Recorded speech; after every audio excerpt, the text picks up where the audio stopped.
Chapter 8.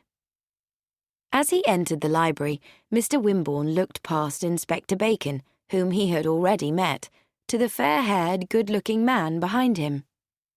"This is Detective Inspector Craddock of Scotland Yard," Inspector Bacon said. Dermot Craddock smiled at Mr. Wimborne. "As you are representing the Crackenthorpe family, I think that we should give you some confidential information. We believe that the dead woman travelled down here from London, and that she had recently come from abroad, probably from France. Now, I would like to have a quick talk with each member of the family." "I really cannot see what they can tell me. Probably nothing. I expect I can get most of the information I want from you, information about this house and the family." "And how can that possibly be connected with an unknown woman coming from abroad and being killed here?" "Well, that's the question," said Craddock. "Why did she come here? Had she once had some connection with this house? Had she been, perhaps, a servant here? Or did she come to meet someone else who had lived at Rutherford Hall? Can you give me a short history of the family?" "There is very little to tell," said Wimborne. "Josiah Crackenthorpe made sweet and savoury biscuits. He became very rich. He built this house. Luther Crackenthorpe, his eldest son, lives here now." "And the present Mr. Crackenthorpe has never thought of selling the house?" "He is unable to do so," said the lawyer, "because of his father's will." "Perhaps you'll tell me about the will." "Josiah Crackenthorpe left his great fortune in trust, the income from it to be paid to his son Luther for life, and after Luther's death, the capital to be divided equally between Luther's children, Edmund, Cedric, Harold, Alfred, Emma, and Edith. Edmund was killed in the war, and Edith died 4 years ago, so that on Luther Crackenthorpe's death, the money will be divided between Cedric, Harold, Alfred, Emma, and Edith's son, Alexander Eastleigh." "And the house?" "That will go to Luther Crackenthorpe's eldest living son, or his children." "Was Edmund Crackenthorpe married?" "No." "So the property will actually go to the next son, Cedric," said Mr. Wimborne. "So at present, the next generation have no income except what they make or what their father gives them, and their father has a large income but no control of the capital." "Exactly." Mr. Wimborne stood up. "I am now going back to London, unless there is anything more you wish to know." Lucy had gone straight to the kitchen when she got back from the inquest, and was busy preparing lunch when Brian Eastleigh came in.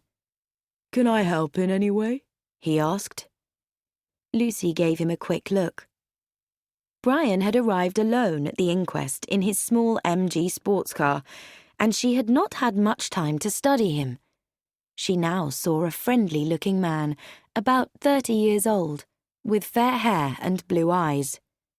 "The boys aren't back yet," he said, sitting on the end of the kitchen table. Lucy smiled. They were determined not to miss anything. "Do you mind getting off the table, Mr. Eastleigh? I want to put this hot dish down there." Brian obeyed. "Do you mind me talking to you?" "If you came in to help, I'd rather you helped." Lucy took another dish from the oven. "Here, turn all these potatoes over so that they will get brown on the other side." Brian did as he was told. Then he watched Lucy pour the Yorkshire pudding mixture into the dish. "This is fun. It reminds me of being in our kitchen at home, when I was a boy." There was something strangely sad about Brian Eastleigh, Lucy thought. Looking closely at him, she realised that he must be nearer 40 than 30. He reminded her of the many young pilots she had known during the war when she had been only 14. She had gone on and grown up into a post-war world, but she felt that Brian had not gone on, but had been left behind. She remembered what Emma had told her. "You were a fighter pilot, weren't you? You've got a medal." "Yes, and if you've got a medal, People try to make things easy for you. They give you a job, which is very good of them. But they're all office jobs, and I'm just not any good at that sort of thing. I've had ideas of my own, but if I had a bit of capital—" He paused. At that moment, Alexander and Stoddart West arrived. "Hello, Brian," said Alexander to his father. "Oh, what a good piece of meat. Is there Yorkshire pudding?" "Yes, there is," said Lucy.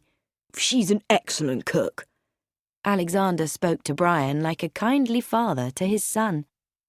"Can we help you, Miss Islesbarrow?" asked Stoddart West. "Yes, you can. Alexander, go and ring the bell. James, will you carry this dish into the dining room? And will you take the meat in, Mr. Eastley? I'll bring the potatoes and the Yorkshire pudding." When Lucy came out into the hall, Mr. Wimborne was standing there putting on his coat. Emma was coming down the stairs, and 2 police officers were coming out of the library. Mr. Wimborne took Emma's hand in his. "Now, this is Detective Inspector Craddock from Scotland Yard, who has come to take charge of the case, and he has just told me that this almost certainly was not a local crime. They think she came from London, and was probably foreign." Emma Crackenthorpe said sharply, "Was she French?"